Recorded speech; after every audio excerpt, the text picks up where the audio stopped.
If you've been online for any period of time, you've probably seen at least one clip of the 2005 American mockumentary, The Office.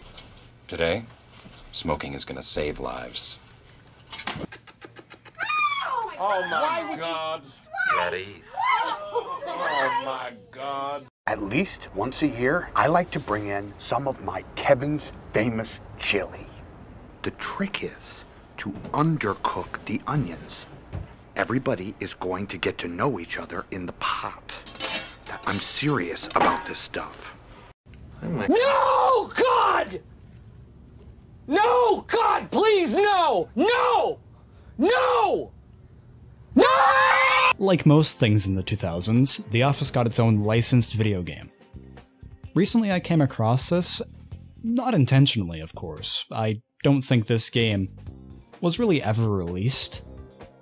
I feel like it would just apparated onto store shelves in hopes of luring in unfortunate gamers to feed on their soul for all eternity. And as far as I'm aware, I'm one of 3 people total, including the developers, who know about this game. I saw it at my local thrift store in the DVD section. I assume because the workers thought it was a big box collection of the complete series. And I did too, to be honest. It was only until I saw the PC CD-ROM software sticker at the very bottom of the spine that I noticed it was a video game. Since we're talking about the box, why don't we take a look at it? But before we really get into that, I'm actually gonna go get a coffee, so I'll let my friend Blendy take over for a bit. Hi, I am Blendy, the default Blender cube. Say, you look like you like video games. Is that true? Want to see something cool? Check this out. It's youtube.com/BreadPlays. YouTube guy Bread plays games with his friends. Sometimes they're funny. Other times they are interesting. Most times they exist. Go check it out for cool and awesome videos. youtube.com/BreadPlaysGames. Between us, it always frustrates me when single-disc games get put in a big box like this. I have a few games that are like it, and I always feel like I'm gonna snap the disc in half trying to get it out.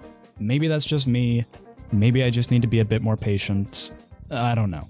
Anyways, looking at the box is a sight to behold, brandishing a bold Premium Casual Games banner above the main key art of the show. Although interestingly enough, this box art was from when Karen wasn't an internet slur for a basic white girl, instead it was an insult for a debatably okay partner for main lead Jim Halpert. The back of the box, alongside in-game screenshots of the high-octane action, has a slip of paper that says play all the fast-paced fun. It also boasts such exciting features as in-game caricatures of cast favorites, computer-controlled rival competition, and humorous pranks. Not even hilarious. Just humorous. It's the kind of pranks that you see when your friend sends you TikToks at 3 AM on Instagram. Oh boy, my excitement for this game is uncontained.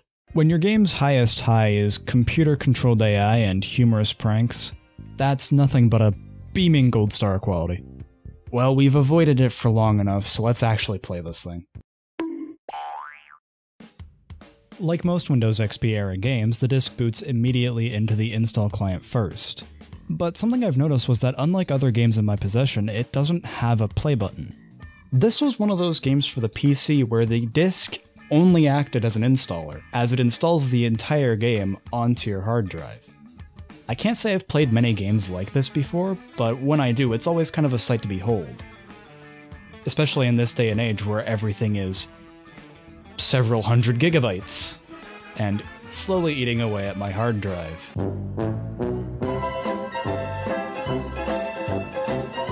Anyways, while we wait for the game to install, why don't we actually take a look at the developers for a bit. The Office was developed by Revile? Revlier? One of those. And released by Mumbo Jumbo. At least that's what I think, because no page about the game is particularly clear about who developed the game or who published it. Mumbo Jumbo is known for the Mac port of Myth 3: The Wolf Age, as well as being the studio behind the Luxor series, as well as a bunch of shovelware and licensed tie-in games, because honestly I don't have enough fucks to do the research into the rest of the games on their games release list on Wikipedia. So let's see if Mumbo Jumbo is worth keeping note of, or if it's just a bunch of Mumbo Jumbo. Thank you, I'll be here all video. The basic plot of this game is that Michael is holding an efficiency competition, or as he shorthands it, an F-comp. And as he explains the basic rules and idea of the game, the participating Mifflinites look, very interested in participating. The reward for winning this F-comp is a paid month's vacation. Of course, in typical Michael fashion, this was uncleared by corporate. How Michael stayed manager at Dunder Mifflin is beyond anyone. This comes back to bite him in the ass when Jan comes by and grills Michael for his tomfoolery. She still allows it though, so who's really the dumbass here? Honestly, I think I am. So of course, as is usually the case, only Pam, Jim, Michael, Dwight, Andy, and Angela are permitted to partake in this challenge, because the rest of the cast can all fucking suck eggs. Especially you, Gabe. Fuck you, Gabe. Well, now that we know the story, why don't we take a look at the rest of the cast and— Oh dear Jesus, who are any of these people? What happened to Kevin? Why does he look like a pinhead? Oh God, is that Meredith? She looks like all those kind of sort of really offensive depictions of trans people I see in the newspaper. Oh Jesus, get the shit away from me! So as evident by my initial reaction, the game's art style is unique, to say the least. I'm not gonna split hairs over the fact that I don't think a whole lot of people are gonna actually like it. Even if the characters are supposed to look like bobbleheads, there's still something dead and husk-like in the eyes of the characters. And now moving on to something less abrasive. The gameplay is pretty simple. The workers at the desks call for something, a folder, the printer, or whatever, and you either give it to them or take it from them, depending on the context. Very basic and traditional. If you haven't noticed yet, because I sure didn't when I started playing, in the lower right-ish corner you have a prank meter, and every time you do a part of a paper order, your prank meter gets a bit added to it. If you get it high enough, you can unleash those humorous pranks the back of the box was promoting so much.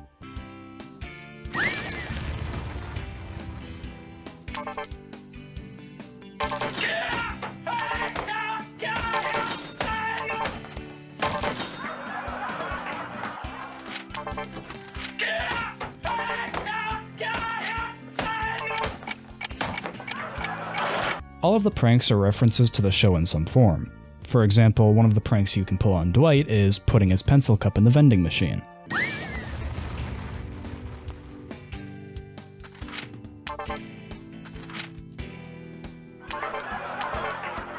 This is not funny. Why is my stuff in here? Oh, no. That's my pencil cup. I don't think so. I just bought it. I think so. And you're gonna hand it over to me.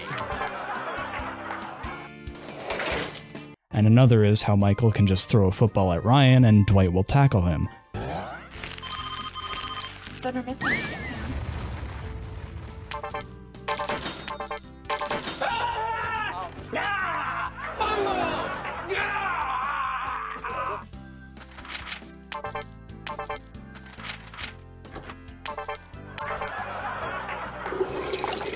Causing the game to lag. Something to note is that the developers added in a laugh track to these pranks, for some reason.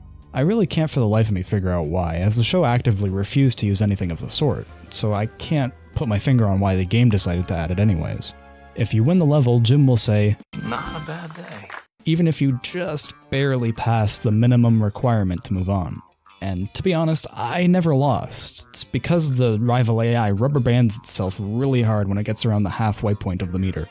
The first stage of the game acts as a tutorial, introducing you to the basic mechanics of the game, so I will too. Of course, the game starts off really easily. Only a few workers ask for a thing at a time, and even then the rival takes forever to actually figure out what to do. Aww, he's thinking. So cute. The README says that the memos are supposed to provide me with important information about each upcoming level, and I don't think that's true. As half of all the memos are just empty, what information am I supposed to glean from this? That Andy looks like a dork-ass nerd? I knew this already, I watched the show before. And another thing, you can choose unique workers to help you out. Aside from the fact that some of them have very strange quotes attached to them. God, I cannot wait to get pregnant and have babies. Being the cast of the show, they provide you with boosts or benefits, such as increased speed boosts from coffee, or having the coffee machine reset quicker.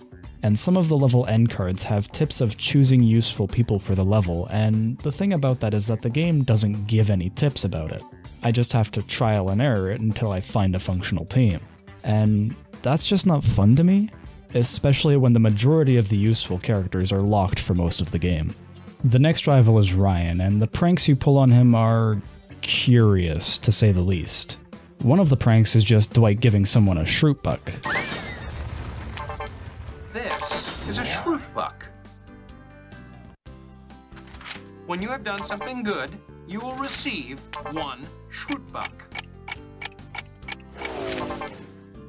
Very good. You have earned 1 𝓟𝓡𝓘𝓤. 1,000 𝓟𝓡𝓘𝓤s. And the other is just Kelly being Kelly, preventing Ryan from interacting with anyone, which, now that I think about it, is very accurate to the show. It's just kinda sad to me that none of the actual pranks are intrinsically related to Ryan, but that's probably because he didn't really do a whole lot when he was in episodes, mostly just being a frat bro type or him trying to promote his own personal businesses. They could have had Michael harass him or something, or like anything intrinsically related to Ryan that wasn't just Kelly. I gotta be honest, I'm thoroughly disappointed that this scene is not one of his pranks. That little girl is a child. I don't want to see you sniffing around her anymore this afternoon. Do you understand? Yes, sir. Boy, have you lost your mind, because I'll help you find it. What you're looking for, ain't nobody going to help you out there. Jesus can come through that door and he's not going to help you if you don't stop sniffing after my child. Okay. Stanley yelled at me today. That was one of the most frightening experiences of my life. I don't care if the game came out before the episode did. It's my favorite Office clip, and I want it to have the recognition it deserves. Aside from that, Ryan isn't that big of a threat. Much like in the actual show, he's only kinda here because he was the problematic favorite. He's problematic because during the game, the memo informs us that it's his last chance to beat us Jim. Honestly, I don't know what this means, and at this point I'm too scared to ask. The third rival is Andy, which for some reason while writing the script for this video I kept instinctively writing angry, probably because that's his first major character development during the show. Sometimes during levels, Jan will show up, or Michael will pop out of his office and disrupt gameplay to play fetch. Either Jan will call for an item and you need to go grab it, with it most of the time being right at her feet, or Michael will say he needs to collect employee comment cards and you just get to rack up some extra points. During this minigame, Michael will spout random clips from the show. I'm an early bird and I'm a night owl. Well, I'm wise and I have worms. That's what she said!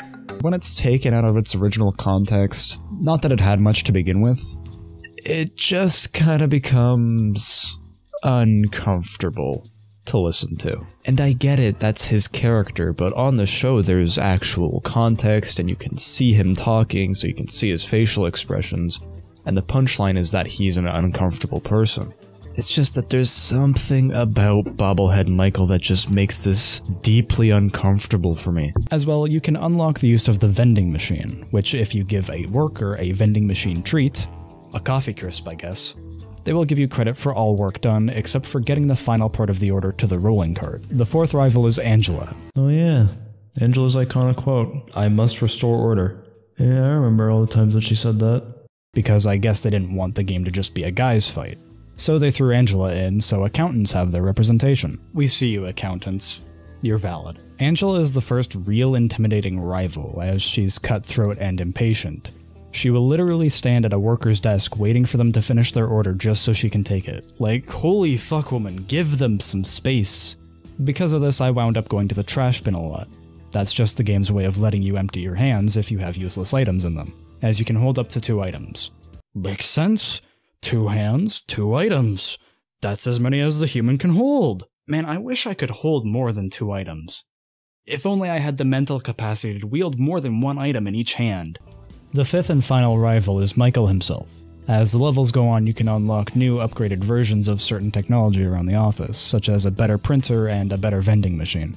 If you haven't been abusing the coffee maker and vending machine at this point, then you better start when facing Michael, as this stage requires you use all tools available to you, as Michael is a real hard ass to beat. I did it pretty easily, of course, after I got the final coffee machine upgrade, and became fast like Sonic Hedgehog.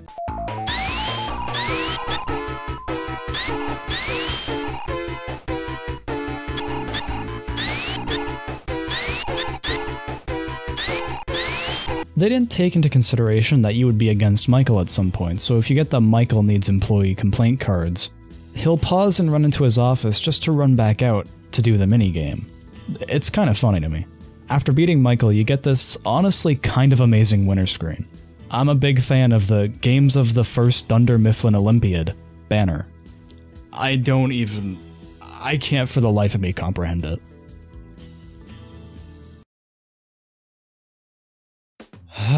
Well, now we've come to a close. Though tumultuous, I have to give Mumbo Jumbo's The Office PC game a very generous... Not a bad day. out of 10. Highlights really do include seasonal variations at the office and in-game caricatures of cast favorites, as the game had both and it left me mildly amused. However, the pranks weren't humorous, and I'll be honest, I don't even remember the other highlights on the back of the box. Sure, it's right next to me and I could easily look, but I just don't want to. Being serious though, as I was recording gameplay for this video, I found myself getting genuinely invested in playing it. By the time I was on Michael's level, I was surprisingly invested, and I was getting kind of sad the closer that I got to the end, because I would never really need to play this game ever again. Will I play it again? Probably. Do I think it's a premium casual game? Sure. Am I haunted by nightmares of Michael's disturbing bobblehead at night? Absolutely. If you really desperately want a video game based on The Office, just play the mobile game that released last year. The characters look a lot more like themselves, even though Michael's creepy-ass face will always stare you down, no matter which game you play. If you are an Office superfan though, and don't have this game, I'd suggest picking it up if you see it at your local thrift shop, as it's quite the oddity for any Office collection. Oh well, old friend.